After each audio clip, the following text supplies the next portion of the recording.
So we've been talking about how one of the central functions of an inverter, whether it's a grid tie inverter or a standalone, is to transform voltage. That means to step it up to a higher voltage from the input or to step it down. A lot of solar tends to be stepping up. A lot of household inverters step down. Let's take a look at an example here. So here's a simplified view of a transformer once again. You have volts coming into the primary winding, and then what happens is we have what is called an induction of voltage into the wires of the secondary where the output goes.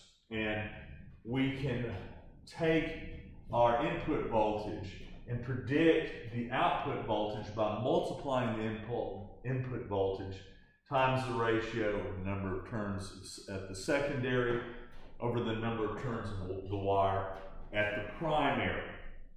So why don't we work out this sample problem? 120 volts alternating current is sent to a transformer with 1,000 turns at the primary and 100 turns at the secondary. What is the output voltage? Stop the video, take a second, and see if you can figure out what the voltage is and whether this transformer stepped up the voltage or stepped it down.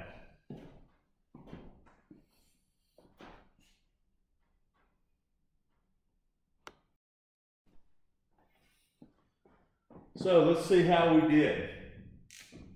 So if we have an input voltage of 120 volts and we have 1,000 turns at the primary and 100 turns at the secondary,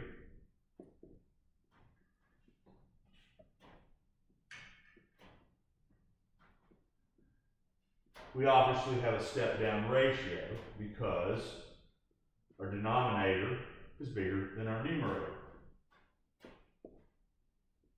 As you can probably guess, we are essentially dropping down the voltage to 1/10 of its original value, since 100 is 1/10 of 1,000, or you could just simplify this into 1/10 if you wanted to, and we would have 12 volts alternating current at our output. So this was definitely a step down application for this particular transformer.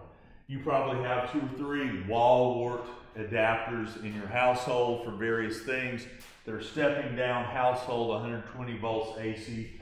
They're coming out of the wall in your home down to 12 volts, which is a very typical voltage for many small appliances. So once again, transformers in inverters do the job of stepping up or stepping down voltage by the use of what is called electromagnetic